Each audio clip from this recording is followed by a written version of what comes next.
All right, let's get to that game. Bills get the win 27-25 over the Baltimore Ravens. Buffalo onto the AFC Championship for the first time since 2020. And bitter pill to swallow for the Ravens. Of course, the biggest play of the game was the last significant play. Ravens are down 8. Long touchdown from Lamar Jackson to, was that to Likely? To Isaiah Likely for the 24-yard sliding touchdown.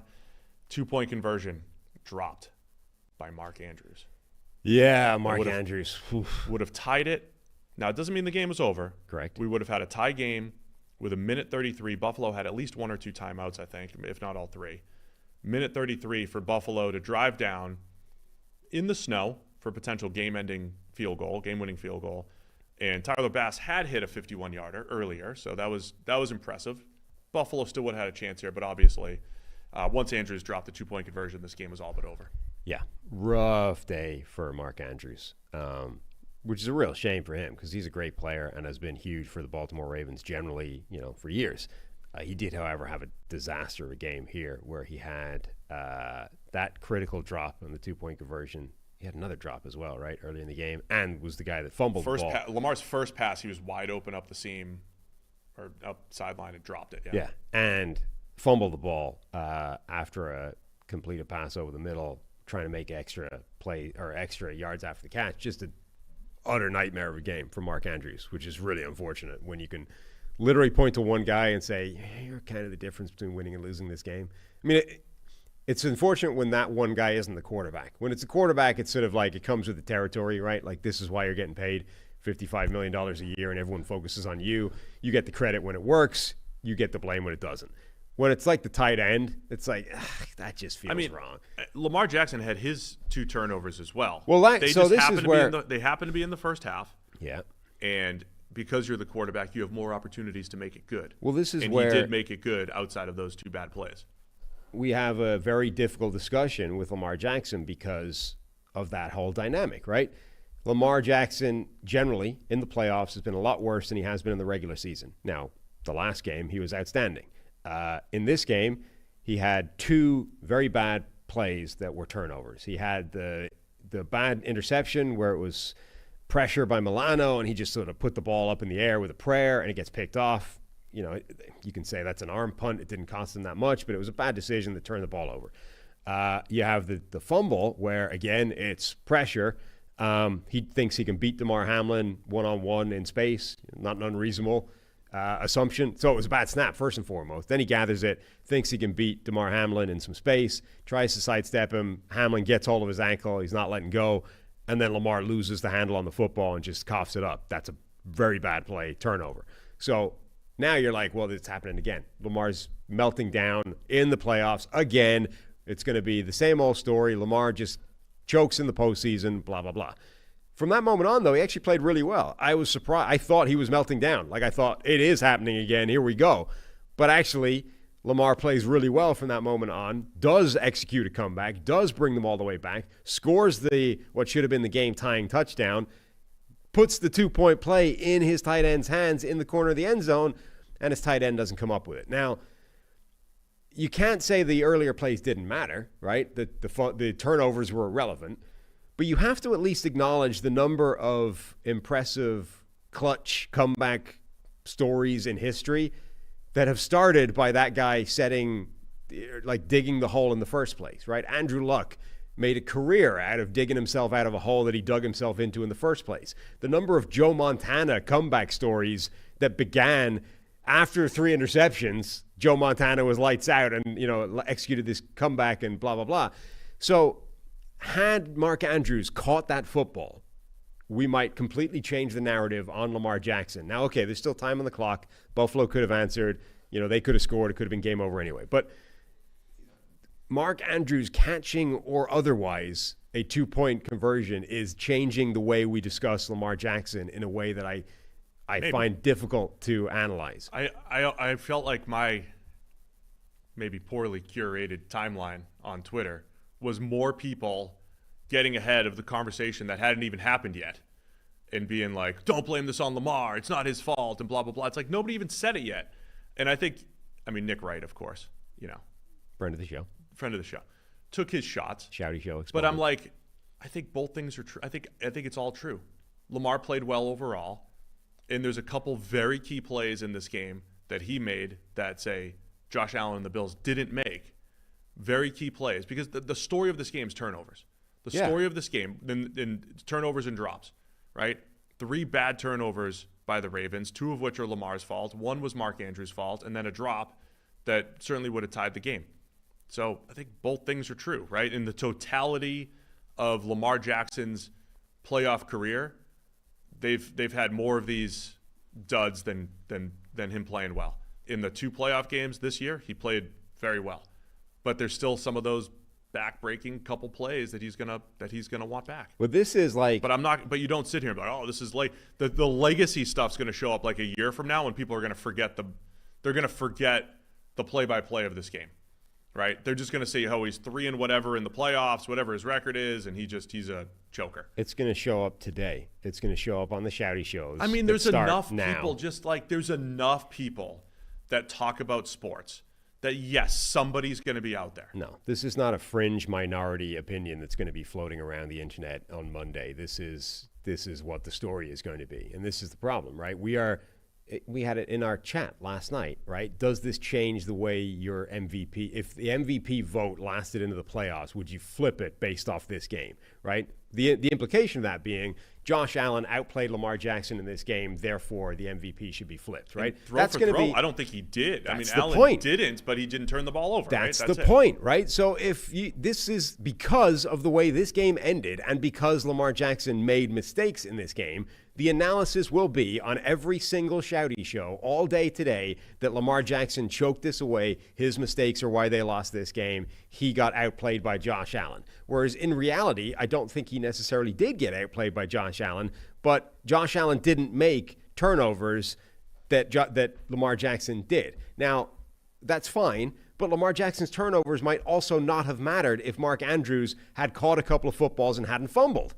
So my problem is simply, if Mark Andrews didn't have a bad game, the narrative on Lamar Jackson changes. That's the problem. That's why this is a problematic discussion, that we would change our analysis of Lamar Jackson's individual performance in this game based off whether Mark Andrews catches a football and doesn't put one on the turf. I get it. I get it. Those were, which again is not to say Lamar was perfect. He made mistakes. Yes. It's just that we wouldn't care about those mistakes if Mark Andrews didn't have a worse game. Yeah, it's a tricky one. I mean, game flow wise, both teams started out hot, then the defenses kind of fought back a little bit, and then the Ravens had that one drive where they pretty much ran it down the Bills' throat. I mean, it was this back and forth game where it looked like the offenses would be unstoppable, and then the defenses fought back.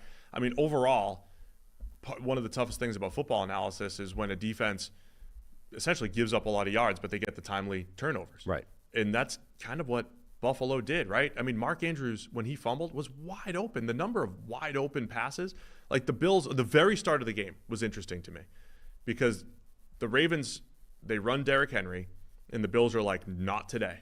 That is not happening. We're crowding the box, and they stop Derrick Henry. First 3 carries go nowhere. But the first 2 passes, Andrews is wide open and drops it, and then there's another pass up the seam for a huge gain. So it's like the Ravens have 2 explosive passes, but then nothing from Derrick Henry. It was like the Bills are saying, here, win through the air. And the Ravens did move the ball pretty effectively, but a Lamar bad interception, the fumble, which flipped the field. It was that one was significant, right? It was a bad snap. Lamar tries to do too much. Von Miller picks it up and gets it into Ravens territory. Huge play right there. And then the Andrews thing, he's wide open. Credit Terrell Bernard for forcing the fumble, but it's a tough one because the Bills' defense, I think, had some holes, but they made those key plays, which were huge. And you start stealing possessions, and that's how you pull it off, man. Yeah, it is. I think Buffalo's both run games actually were really the stories of this game. Everyone's going to focus on Lamar Jackson choking, MVP discussion, blah blah blah. The run games, I think, were everything in this game. Buffalo's run game is really impressive, and the one thing I think that's worth. The turnovers are relevant because they were a huge part of the game and because Buffalo is able to consistently force them. That's the other element, and that's something we probably didn't dedicate enough time to in the preview show. We were sort of focusing on, look, how does Buffalo stop Baltimore's offense on a down-to-down basis, and they didn't really. Like Baltimore, they put up 400-plus yards of offense. They had significantly more yards of offense than the Bills did. They didn't stop that offense. But you can give up a lot of that if you then create a bunch of turnovers. And Buffalo, I think, has won the turnover battle every game this season, I think they were saying. They led the league in turnover margin. They are able to consistently force turnovers. And as long as you're able to do that, you can actually get run over quite a lot and still be okay. So that was one element that Buffalo was able to run the ball. Baltimore was also able to run the ball, but Buffalo's defense was able to force the turnovers. One thing I was curious about, remember coming out of the Pittsburgh game, you're like, Baltimore's running all these read option looks, and it's uniquely challenging for a defense because the guy that you're putting in space one-on-one is either Derrick Henry or Lamar Jackson, and both those guys are capable of destroying an individual defender one-on-one. They barely used any kind of read option look in this game. I did not understand that. 4 times that happened in this game. They ran a read option look. Why? I would have been running that every play in the first quarter until they showed me they had defenders that were able to stand up to either of those two guys. I don't know. It did feel like they were trying to get the under center ground game going early. They had that one drive. What was the scoring drive where they went, what was it? So it's 21-10. They score. They kick a field goal. When the touchdown to make it 21-19, they go 7 plays for 80 yards. I think all but one was a run. And that was when it was like, here's your second half, wear him down, Derrick Henry. And oh, by the way, I mean, as difficult as it is to stop Lamar Jackson and Derrick Henry, Justice Hill and his speed, he had 50 yards on 6 carries, right? They were getting him into space as well. And then right before Andrews fumbled, of course, I was joking, the rushing trio of Derrick Henry, Lamar Jackson, and Mark Andrews are tough to stop because they would just put Andrews under center for the QB sneaks, and he had 2 first downs there. So, I mean, the Ravens still had a lot of success. I mean, it really does come down to me to losing possessions. The Bills took some away early, but I think losing possessions ends up being the biggest difference in the game. And that's why like the Lamar discourse, I'm sitting on the fence. It's fair and it's not, right? In a game like this, right? It is overly simplistic to just look at like touchdowns and turnovers, right? Because that's what a lot of social media headlines do and everything. Like, this guy had this many touchdowns and this many turnovers, right? And Lamar had 2 touchdowns and 2 turnovers. And Allen had 2 touchdowns and no turnovers. There it is. That's the difference in the game. And like, there's a kernel of truth in that, Sam. There's a kernel of truth in that, where if you take away 2 Lamar plays, it changes the outcome of the game. It's not handing the Bills opportunities to score, and it's giving you opportunities to score. There's a kernel of truth of that. But it's overly simplistic to look at like 4 plays and say that's the entire game, when, as you mentioned, like Lamar Jackson throw for throw outside of that was very good, including 3+ minutes left, down 8, and he did everything right. He led the touchdown drive to Likely on a great play, and then had the 2-point conversion. Yeah. My problem with that idea of, you take away those 2 plays, by definition, like it was a 1-score game. It was a 2-point margin of victory. You take away any 2 plays that are in any way positive or negative, you're probably changing the outcome of the game. So because they're turnovers, and we're conditioned to know the turnovers are really important and have a giant swing in win probability, et cetera, it's easy to say you take away those 2 plays and Lamar Jackson and the Baltimore Ravens win this game. Yeah. But you take away 2 plays from Josh Allen, 2 positive plays, right? Any 2 positive plays that changed like the first down, et cetera, they probably don't win the game. Like it's just that we don't care because they're not turnovers. It's just too simple. Like we're dumbing this down too much to Lamar had turnovers, therefore Lamar choked in the playoffs again, therefore Lamar is a serial choker. Josh Allen should be MVP. Like, I can see the shouty show conversations that are taking place while we're doing this. We don't need to. We don't They're need to all talk the about same. It's Monday. It's more nuanced than that. Lamar did not. This is Yeah, I'm bringing the nuance. I'm saying that he played well, but losing 2 possessions in what ended up being a 2-point game is massive. Even if they had tied it, it ends up becoming absolutely crucial, and the Bills didn't have that, right? And so the turnovers end up essentially being the story of this game. There will be a healthy chance that Lamar Jackson ends this postseason with the best PFF grade of any postseason quarterback this year, like based off his 2 performances. And yet the narrative will be same old Lamar. Still didn't do it in the postseason. I get it. Allen and the Bills, interesting one for me offensively. And we'll talk about that late decision that they made here. But I thought this was, pull out the cape, break glass in case of emergency, and they didn't necessarily do that with Josh Allen. It was a run-heavy approach, really run-heavy approach. They did a great job leaning on Josh Allen in short yardage and, using the sneak when they need it. I mean, that has the same way it's a built-in advantage for the Eagles and the tush-push. It's a built-in advantage having Allen, and they leaned on that well. But I was a little surprised by that, especially against a Ravens very stout defensive front where they usually are pretty good stopping the run. And, the Bills had an effective run game for most of the game. I was a little surprised by that it wasn't a little bit more of a Josh Allen game. And in the second half, I'll say this. When you're up 11 and the Bills come out and they punt twice, and I think Allen maybe checked to like a pretty bad screen, but checked to a screen to Dawson Knox on 3rd and 5. I just hated that. And I don't know if it was all Josh Allen's fault or if that's like the play that he's supposed to check to based off of Joe Brady. But I wish there was a little bit more, lean on Josh Allen in this game. It's fine, they won, but I'm interested in next week what this looks like. I think you need more Superman Allen.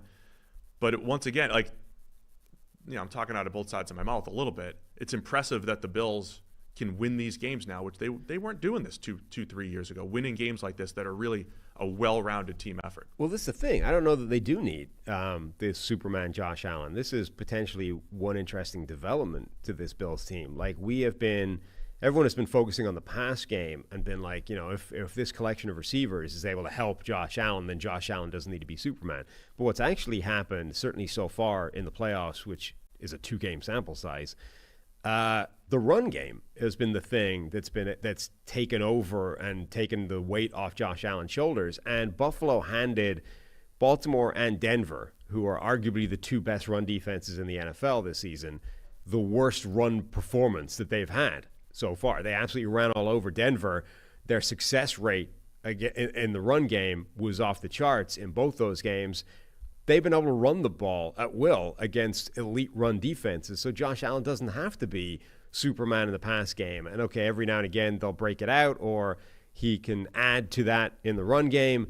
And Troy Aikman has become one of the best color commentators in the game. Meanwhile, Tony Romo has regressed to just screaming out, "Watch his legs" every couple of seconds. Allen's a threat in the run game as well. This has become one of the best rushing teams in football in January in cold weather, when that's a really important thing relative to September football games in a dome. The Bills are propping themselves up with the run game, not with receiving core. Yeah, it's a good all-around effort for Buffalo. And so here's the big decision here.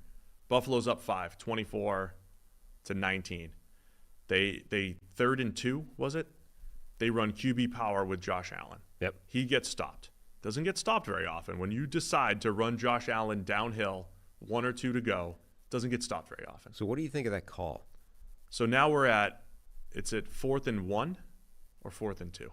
Make sure I got 4th and 2. It's not. They didn't gain anything on that play. So 4th and 2, right? I assume. I'm looking at the play right now, and he didn't gain yardage. That's not to say they didn't credit. 3rd and 2, he gets stopped for no gain. Yeah. You have 3:31 left or 3:40 left, and you're up 5. And they go 4th and goal from the 2. They go Tyler Bass, 21-yard field goal. I have to say that I didn't hate the field goal call. I get the go for it. Here's what I would say. I have a feeling if they had this exact same situation against Kansas City, they would go for it, right? They went for 4th and 2 this year when they were up 3 against Kansas City to go up 2 scores. A little different situation. But they got it, and I feel like against Kansas City, there's a little bit more of the fear of Mahomes, who always gets it done in those situations. And in this situation, to go up 8, right? And, Yeah. and it worked out because you have to get a touchdown and a 2-point conversion. And part of that calculus is Mark Andrews could guys can drop the ball. Or you have to execute to get the 2-point conversion. That's why I don't hate it. I don't hate it because it was 8. If it was 7, I might hate it a little bit more because then you actually put Baltimore. Maybe they want to go for 2, but I don't hate it going up 8. What are your thoughts? That's why I think they would have kicked regardless, because it makes it a it makes it a full one-possession game where you need both the touchdown and the two-point conversion. There's also 4 minutes still on the clock. It's not ending the game, even if you get the touchdown and go ahead 2 scores. But what's interesting to me, and it's a full 2 yards. Like, I don't think that they're calling anything really confident with a full 2 yards. And they just got stopped on one of their QB power with Josh Allen with a full with all the 6th offensive linemen and fullback in there. That is one of their plays. So what's interesting is the call itself, right? The third down play call, not to try and convert, but like the actual play call, Josh Allen QB power. Romo is like advocating for just run the push play twice, right? It's 4th and 2. It's Josh Allen. This team is like the Eagles now in terms of like success rate with those QB sneak plays. Just run it twice. You'll gain a yard each time and score. And instead they run this QB power play and it gets stuffed for nothing. And now it's 4th and a full 2. And you're like, okay, we probably have to kick at that stage. The thing is, I mean, this happened recently again as well, right? Where they did this same thing. They went like, our best play is Josh Allen running something like QB power, and it got buried, and you're in this tough spot again. I still feel like that generally is probably their best shot of gaining 2 yards. It's just that the Ravens killed it, and it gained nothing. Yeah, and the Ravens are one of the best teams up front against the run anyway. But that is the interesting calculus. Like, do you risk your best play, which has got the best chance of picking up 2 yards, or do you say the push play will almost certainly gain at least 1 yard, which means we get now you have 2 plays to gain 2 yards as opposed to 1 play to gain 2 yards. That.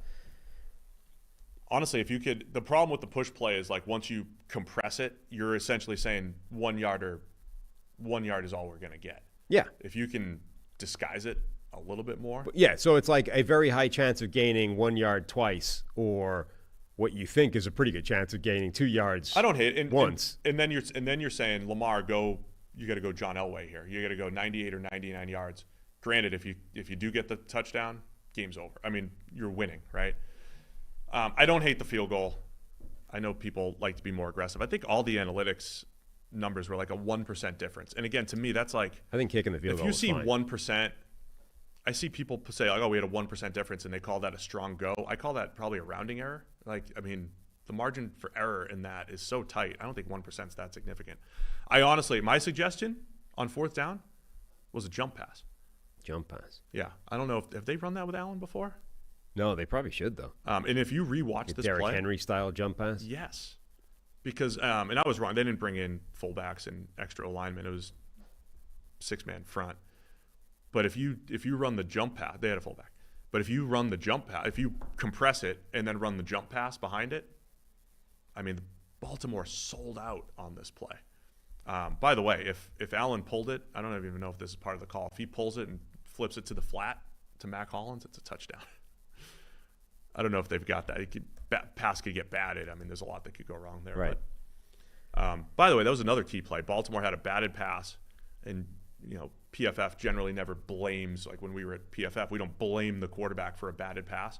Batted pass on an early 2-point conversion from Baltimore, which also kind of came back to bite. When you miss on two-point conversions and lose by 2, doesn't take a math major to know that's pretty significant. And Milano was the guy that deflected that, right? Milano had a real impact in this game. I mean, he was the guy that forced the pressure on Lamar Jackson's interception. He, I think, deflected the pass on the 2-point conversion. He's running spy and they had him. Tackles. It was funny because right at the start, the first drive, right, which on the one hand, Lamar Jackson and the Ravens sort of methodically marched down the field, score a touchdown. On the other hand, right at the start of that, Buffalo forced him into 3rd and 8 and had Matt Milano as a spy on Lamar Jackson, and Jackson just invalidated it anyway and beat Milano to space, picked up 3rd and 8, running the ball, and it's like, that's really difficult to do. But they had Matt Milano causing all kinds of problems as an add-on rusher. Like, they had him basically playing QB spy, but also if the bank stayed in the block, Milano was just firing and adding to the blitz. It was causing all kinds of issues. He made a lot of plays with his defense. And, you got to credit that Bills defense. That was a performance that I think a lot of people didn't think that they were necessarily capable of against this Baltimore offense. And again, Lamar Jackson, like, were they unforced errors or were they forced errors by Matt Milano's pressure, by Damar Hamlin's pressure? Like, he didn't just lose the ball randomly in space, right? He was under pressure and under duress on both occasions where he made a mistake. Yeah, no, I agree, man. Full team win. Credit Buffalo for what they did. I mean, that first drive, like you said, they bottled up Henry, and then Lamar picks up a scramble on 3rd and 8, and they had 2 wide open passes, one of which was dropped. And I'm like, this is why Baltimore is so tough to defend. And it's honestly, it's almost the same narrative as Detroit. I think Baltimore playing, beating themselves, essentially. That's it. That's like the difference in the game. That's the implosion. And that's part of the Lamar narrative. This is why it's so similar to Peyton, because the baseline's high. Because you've set a really high regular season baseline. Lamar Jackson had 4 interceptions this entire season. And did he have the lowest turnover-worthy play percentage? Like, that combo is rare. It doesn't make sense. But the whole team as well. It's not a stat that we dive into very often here, but DVOA claims that the Baltimore Ravens of the last 2 years in the regular season are like 2 of the 6 greatest teams to ever play the game. Yeah. Now, I think that might be overdoing it a little bit. Is that the second time we've ever mentioned DVOA on the show? I think probably. It is. But the point is, this team has been generally spectacular in the regular season. And that's, now, they've had random stinking games, which is why I think that might be overdoing it a bit. But the point is, that baseline, as you said, it's exceptionally high, and then they get to the playoffs where the other teams are also good, and it doesn't translate. I'll say this on the Lamar narrative stuff. I think it was more real last year in the Kansas City game. Yes. He was awful in that game. He was completely different from the way he played in the regular season and previous regular seasons. He was terrible in that game. In this game, to your point, it looked like it might go down that path because in the first half, 2 of these terrible plays showed up. But then he righted the wrong, but it was too late, right? So those plays still count, but the full narrative piece about like choking in the playoffs, not fully there. Last thing though, as a QB wins are pretty real type of guy, there's something to this whole thing. Like, why is the team as a whole underachieving in the playoffs, right? And now you've got Mahomes on the other end. Mahomes has, if you look at any advanced stat over the last 2 years, Mahomes is like a fringe top 10 quarterback during the regular season. But in the playoffs, no turnovers, rarely has a bad game, plays under control. It is the complete opposite. And that's where obviously Chiefs fan Nick Wright's coming from that. But I don't know. Those are probably fair questions to ask, is how those things end up flipping in the postseason. But this is the thing. I think I'm starting to come around to your way of thinking, which is that over time, QB wins actually might have some significant signal to it rather than just noise. But I think that that's true only within the confines of the regular season. I think when you get to the playoffs and the difficulty level, the game is now set to, all Madden mode, right? Across the board. Now it starts, and the sample size gets shrunk down. So now it starts to get just wildly, you're way too subject to variance at this point. Like, you're no longer at a stage where overall the baseline is low enough that the difference between QBs makes a massive, like, you're now at the level where we're talking about, you take any 2 plays out of this game, move them in the column for the other team, the result changes, right? So now you're just like, and I think that's why it gets frustrating, because I think the narrative on Lamar has kind of been right in that generally he's played badly in the playoffs relative to his regular season level, right? So when you get another game like this, which simply ends in, the data points are simply another L for Lamar, and there were mistakes in there for Lamar. Those 2 things. So now we just chuck it in the bucket of another disappointing postseason playoff performance by Lamar. But I think this was very different to those other games, because when he did make those mistakes, he did not go into his shell and collapse and wilt and same old Lamar. He actually came back and bounced back. And if you're saying that doesn't count anymore because, he made the mistakes in the first place, well, now you're discounting like some of the greatest quarterback performances and stories and outcomes of all time, because so many of those had bad mistakes in it, right? Tom Brady, 28-3 down in the Super Bowl, throws a ball right to Robert Alford. The play the Edelman catch thing, right? That play went through the hands of Robert Alford, right? It should have been picked off. So one of the greatest, like, Brady is great moments of all time was a terrible play. But we don't care because the outcome was good, right?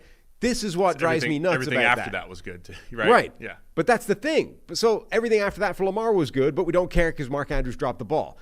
This is what drives me nuts about this, and this is why I think in the postseason, QB wins are not going to get you there. I think it's actually because it's just too. I mean, still over time, It's it probably too small a will. sample size. Yeah. The plays are too randomly influenced and variable in that, and it's a team thing, right? So I like Peyton Manning's postseason failure, Tom Brady's postseason success. Was it Peyton is not as good as Tom Brady, or was it Belichick defense, blah blah blah? Like the everything else becomes magnified and more important. So Baltimore as a team have underachieved in the playoffs. Now, up until now, Lamar has probably been the chief problem, generally.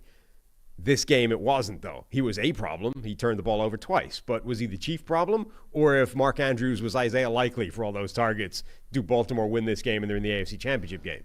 Yeah. I get it, man. I think the other tricky part is, like, you'll always, like, the career stats are never going to be undone in one or two good games. So, it's easy to say, well, here are the career playoff stats still for Lamar, right? You can't undo them with, like, a couple touchdowns, right? You need to have, like, a 7-touchdown game to, like, flip the career playoff stats, right? Right. And you're not going to do that in one game. It's going to take multiple seasons. Anyway, Lamar's still young, probably a 3-time MVP. The Peyton Manning comparison, though, is probably going to be the closest one, right? Is the perhaps best regular season quarterback during a stretch that was unable to do it in the playoffs. I mean, at the moment, he's more in the Dan Marino or John Elway bucket of, like, there's been no postseason success. No, I know, but this was Peyton through 8 years of his career, basically, for a while. Till he won one? Yeah. On a 3-touchdown, 7-interception run, 4-game run when the run defense showed up, right? I mean, it's the funny part about what? Just Peyton Manning erasure over here. I'm just telling you that's what happened. He was awful on that run. So there you go. You're talking about the narrative stuff and getting the truth behind it. That's the truth behind everything. Anyway. He downed the greatness of Rex Grossman in the Super Bowl, and you want to try and undo all that. Peyton was awesome, man.